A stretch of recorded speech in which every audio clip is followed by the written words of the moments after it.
Donc le texte, 1 Roi 18, les versets 30 à 46.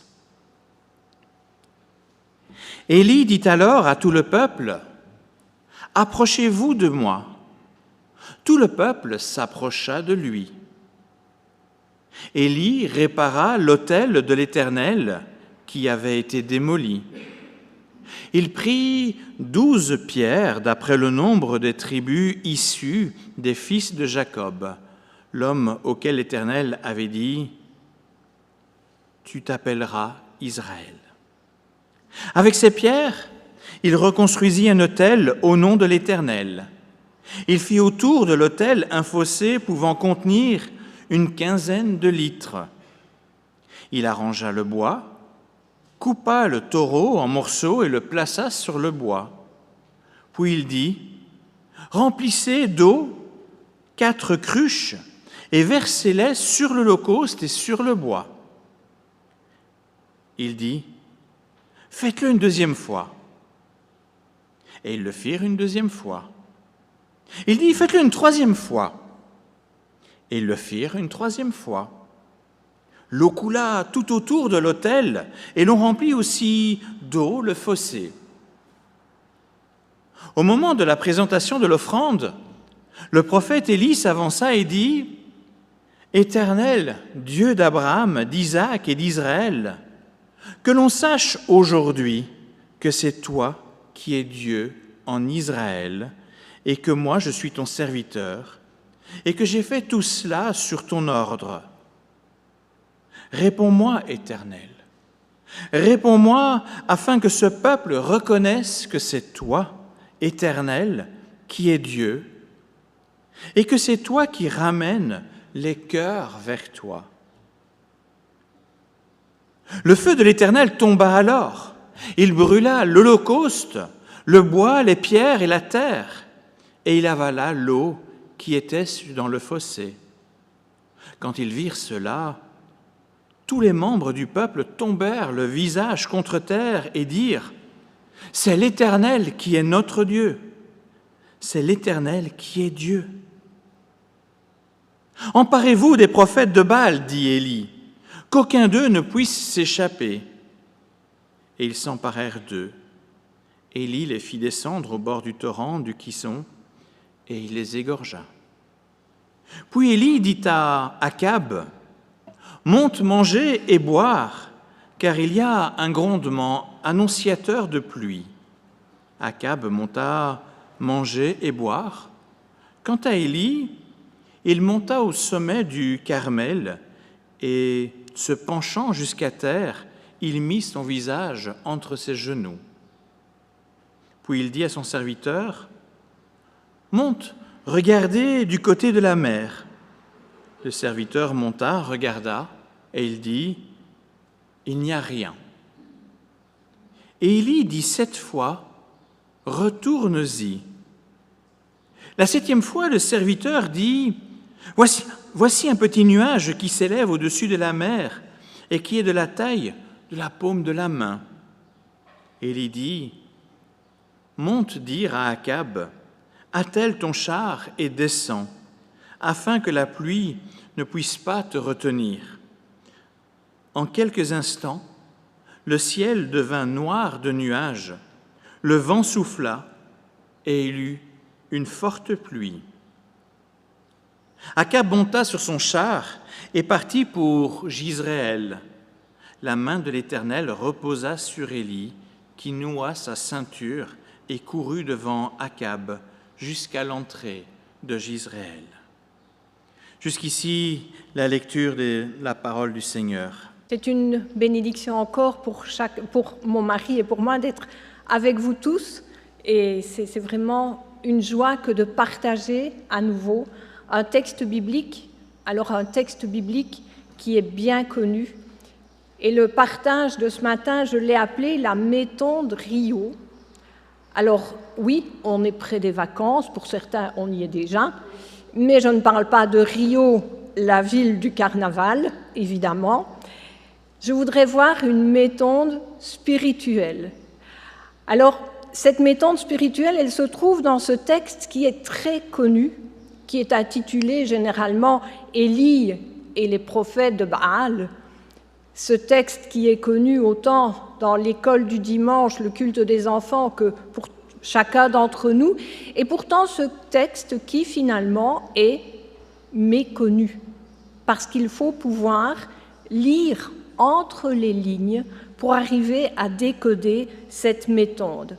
Cette méthode qui finalement repose, alors évidemment si vous lisez dans votre texte biblique, et on vient d'entendre la lecture, on n'a pas entendu qu'il faisait écrit méthode Rio, et vous ne le trouverez pas ni en français ni en hébreu, je vous rassure, parce que c'est moi qui l'ai inventé tout simplement. J'ai estimé que c'était le bon mot à mettre. Rio, 3 lettres, 3 points. 3 lettres comme restauration, comme invitation et comme observation. Et la première lettre, évidemment, ça commence par restauration. Et pour mieux comprendre, on a lu un extrait. On aurait pu lire plus, mais ça aurait été fort long.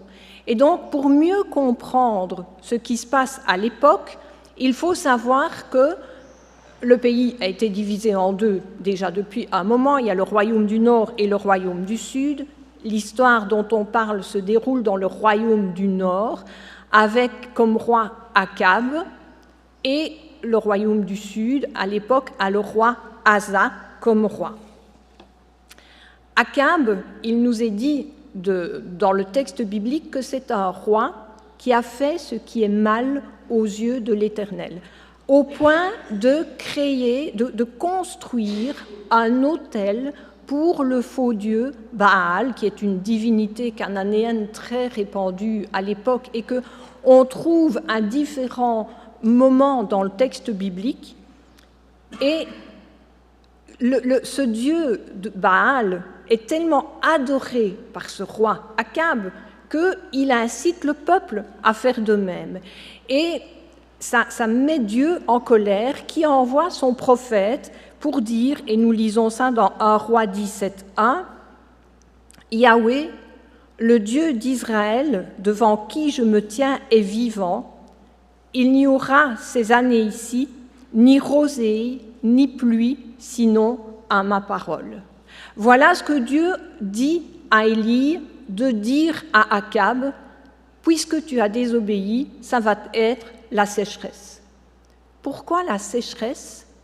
Par rapport à ce dieu Baal, rien n'est innocent dans le texte biblique, toujours tout est lié et fondé, parce que Baal est un dieu cananéen de la foudre, de l'éclair et donc de la pluie, et subséquemment des cultures. Donc en plus de la sécheresse, il y a aussi la famine qui est liée.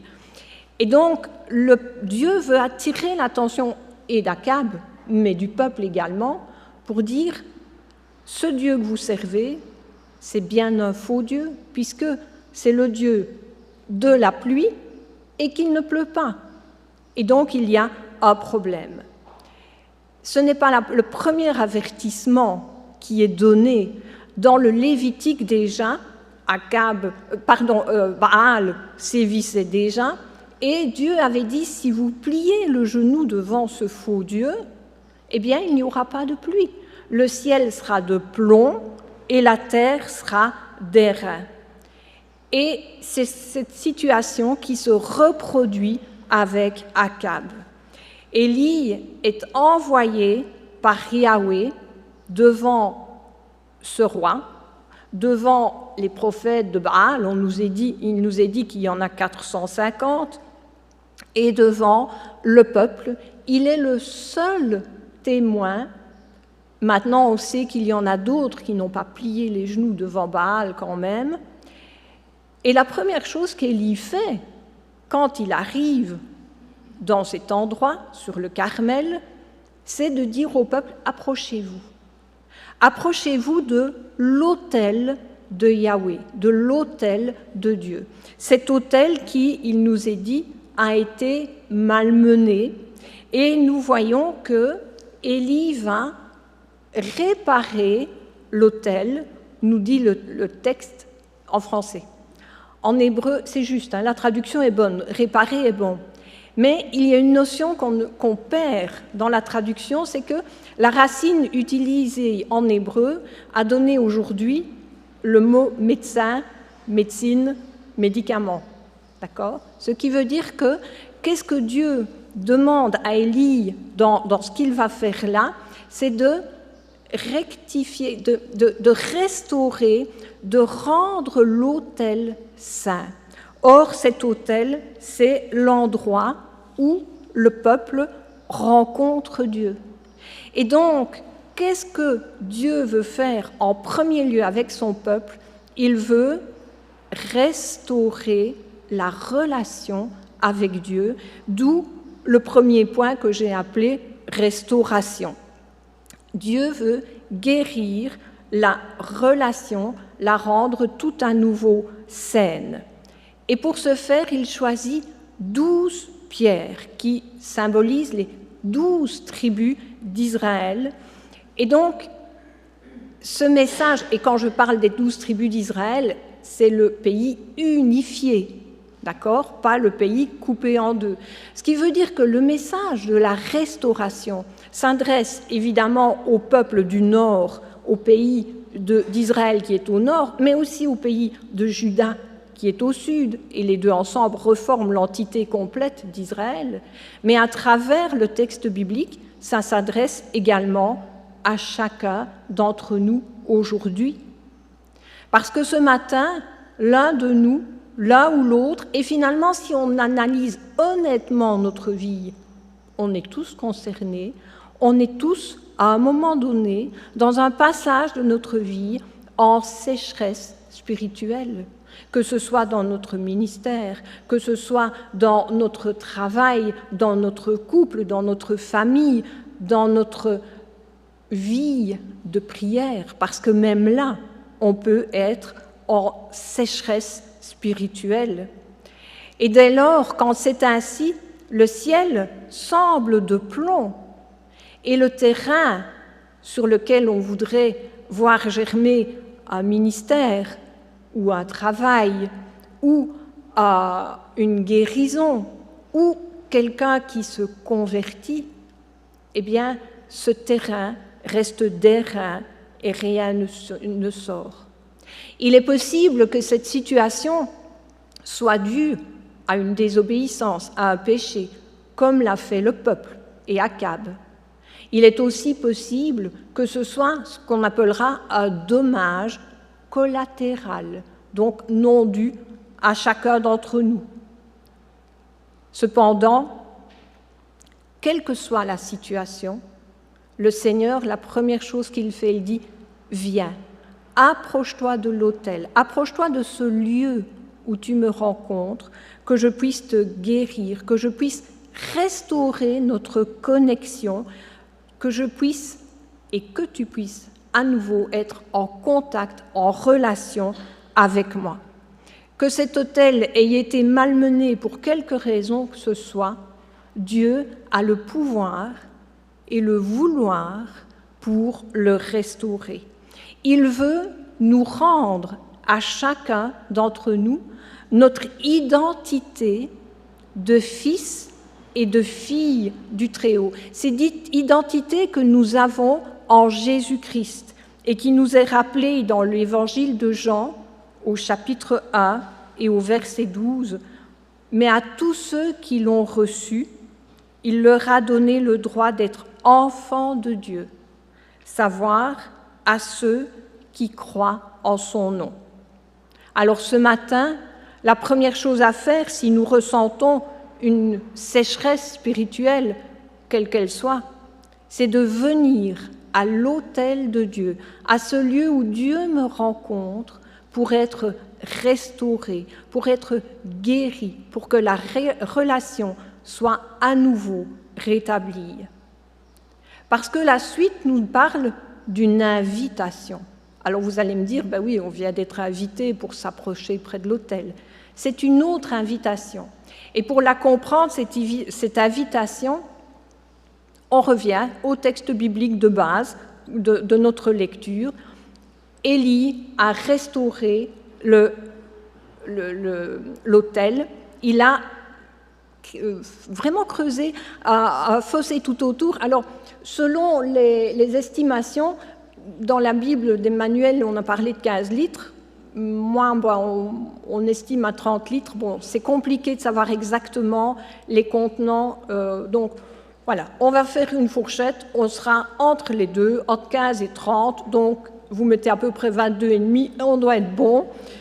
Et je ne pense pas que quelqu'un viendra nous contester cette histoire-là. Il n'y a aucun souci. Toujours est-il que Élie va procéder par ordre. C'est vrai qu'il creuse vraiment tout ce fossé tout autour, mais après, il y a une chose qui est intéressante, c'est qu'il va arranger le bois sur l'autel. Alors ça, c'est assez particulier parce que nous, on dit, voilà, quand on lit notre texte relativement rapidement, on dit, voilà, on voit qu'il met le bois sur l'autel. Bon, nous, on prend du bois et on le met pour qu'il soit à peu près en équilibre et puis c'est bon.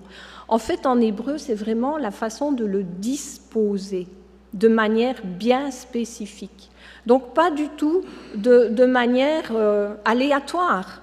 Il prend les bois et il les met de manière bien spécifique, dans un ordre logique, pour que l'holocauste qu'on va mettre dessus tienne bien, qu'il ne glisse pas, on est d'accord. Mais spirituellement, ça a aussi son importance. Parce que ranger le bois, ça veut dire se mettre au diapason de ce que Dieu veut. Et la Bible nous donne 3 points, 3 bois, je pourrais dire, indispensables à mettre sur notre autel avec cet ordre-là. C'est d'abord, dans notre vie, Dieu. Dieu en premier pour tout. C'est le premier bois. Puis vient la famille que Dieu nous a donnée. C'est le deuxième bois. Et puis vient l'Église. C'est le troisième bois. Et puis, on ne va pas faire qu'avec 3 bois. Il y aura d'autres bois qui vont venir se mettre selon le plan que Dieu a pour chacun d'entre nous et selon le plan qu'il nous révélera à chacun.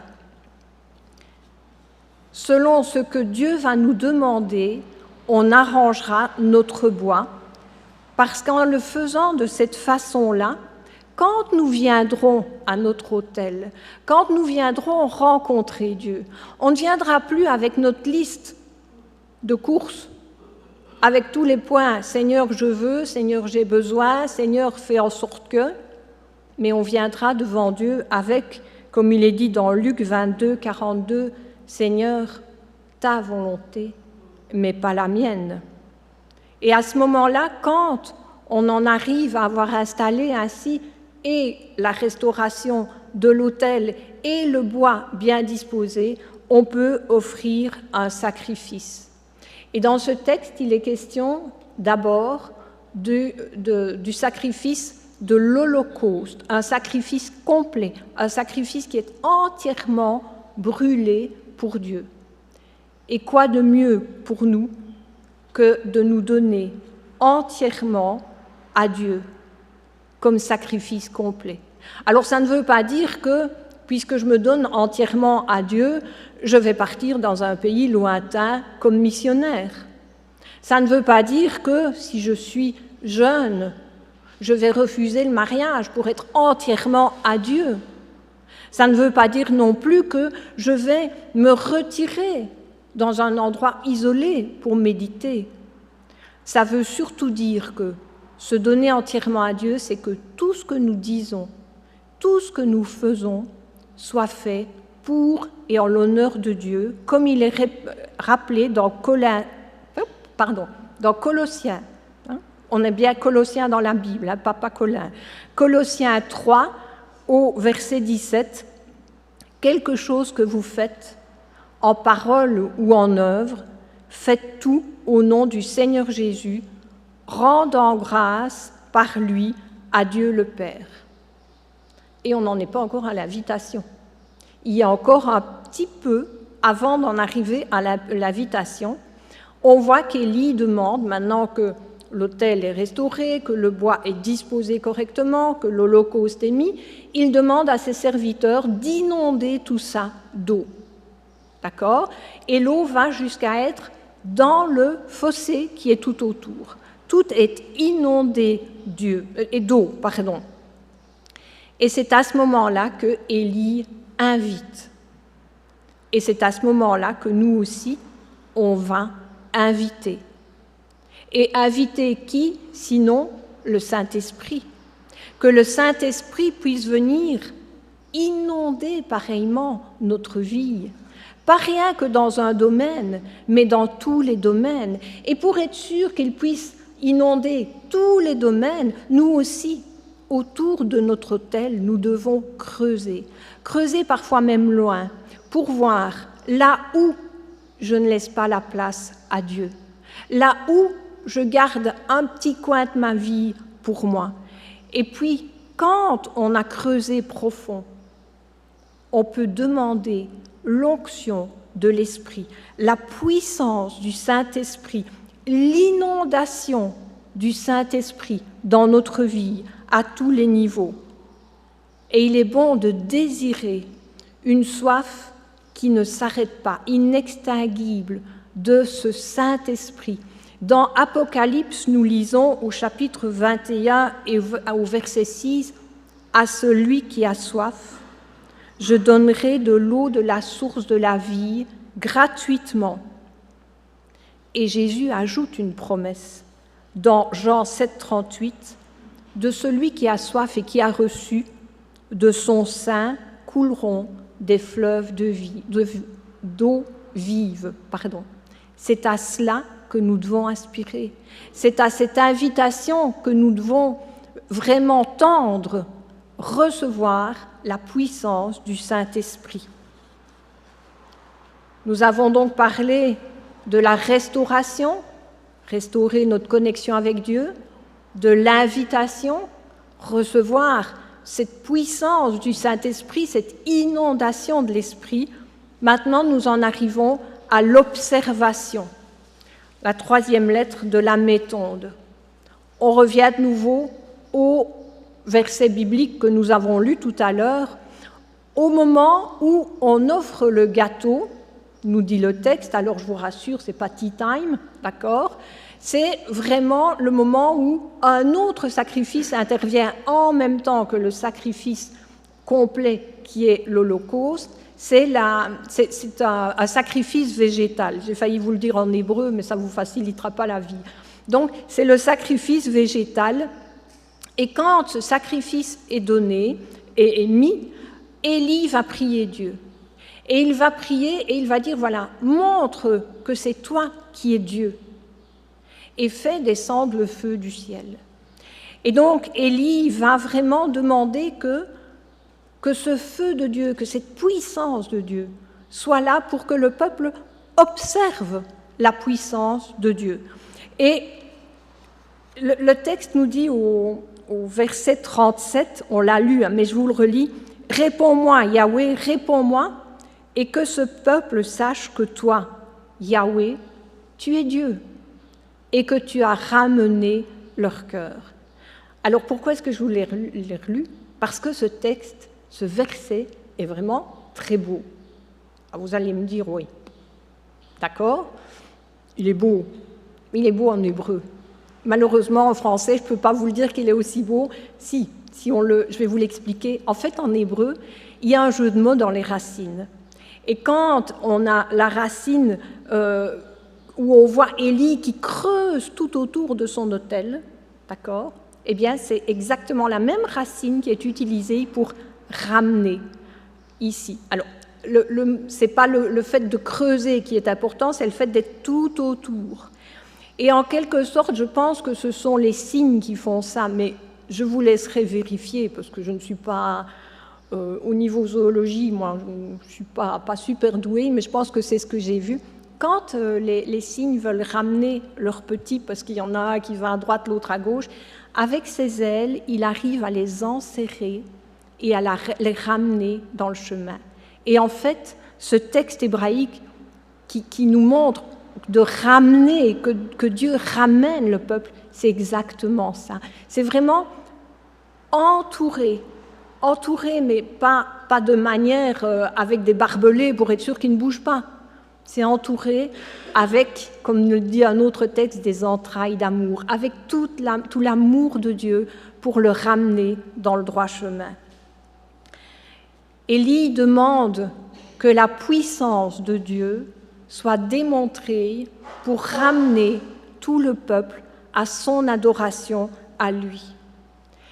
Le texte biblique, on passe d'un verset à l'autre, donc on ne sait pas s'il y a eu une toute petite attente ou pas d'attente du tout, mais on sait que la réponse de Dieu est assez énorme, puisque le feu descend, et en hébreu, c'est joli, il est dit, le feu va manger le sacrifice, il va manger le bois, il va manger les pierres, il va réussir à manger la terre, la poussière, et il va même lécher l'eau qui était dans le fossé.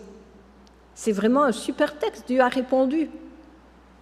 Et pourtant, mais moi je vais vous dire que oui, Dieu a répondu, mais c'est toujours la sécheresse. Il n'y a pas une goutte de pluie à l'horizon. Et qu'est-ce que nous voyons après avoir fait cela? Élie dit à son serviteur, va prévenir Akab qu'il mange et qu'il se prépare parce que j'entends les grandes pluies arriver. Le ciel est bleu, azur, le soleil est de plomb, il n'y a pas un seul minuscule nuage à l'horizon. Et puis Élie se retire. Il va plus loin sur le Carmel et il envoie son serviteur regarder pour voir l'horizon à la mer. Et là, le serviteur regarde, il observe. Et nous en arrivons à cette troisième lettre, observation. Dieu t'invite aussi à observer ses actions, à observer ses réponses à ta prière, à observer la puissance qu'il renouvelle dans notre vie. Mais observer, ça ne veut pas dire farniente. Je suis dans mon hamac, je regarde le ciel et j'observe. Non, ce n'est pas ça qu'il est dit. D'une part, on voit que le serviteur va aller voir, il va revenir, il va aller voir, il va revenir, et que Élie, de son côté, prie, et il prie activement. Il nous est demandé aussi de faire ces deux choses, de prier ardemment pour que Dieu envoie la pluie de bénédiction, et en même temps d'observer le ciel spirituel. Observer jusqu'à voir un petit nuage qui n'est pas plus grand que la paume de la main. Car ce minuscule nuage perdu à l'horizon est annonciateur d'un ciel obscurci et de pluie, je dirais presque diluvienne, en tout cas très importante. Oui, mais combien de fois faut-il retourner voir après ce petit nuage? La Bible nous dit, dans la bouche d'Élie, d'y retourner 7 fois. Nous savons que le chiffre 7, outre sa valeur numérique, est aussi un chiffre qui symbolise la complétude, l'entièreté, la plénitude, on pourrait dire aussi. Et donc ça veut dire que je dois prier et je dois observer en permanence. Je dois prier et observer jusqu'à ce que je voie un petit nuage. Je dois prier et observer jusqu'à ce que je voie un deuxième nuage. Je dois prier et observer jusqu'à ce que je voie les nuages qui vont annoncer la pluie de bénédiction. Cette pluie qui va faire germer le ministère qu'on attend, la guérison dont on a besoin, la conversion de cette personne qu'on voudrait voir venir à Christ, cette pluie qu'on appelle, qu'on prie de tous nos vœux pour la recevoir. Ce matin, dans ce texte, il y a cette méthode qui est en filigrane, cette méthode Rio, 3 lettres, faciles à retenir. Ce matin, pense à la restauration que Dieu veut faire avec toi à ton autel. Pense à cette invitation du Saint-Esprit dans ta vie. Et puis, observe la puissance de Dieu. Sois actif dans cette observation, mais observe ces nuages de bénédiction qui arrivent. Alors, la pluie de bénédiction viendra, et on a un très beau texte dans un autre contexte, dans Malachie 3,10, qui nous dit « Et vous verrez, si je n'ouvre pas pour vous les écluses des cieux, si je ne répands pas sur vous la bénédiction en abondance. » Que le Seigneur bénisse sa parole. Amen.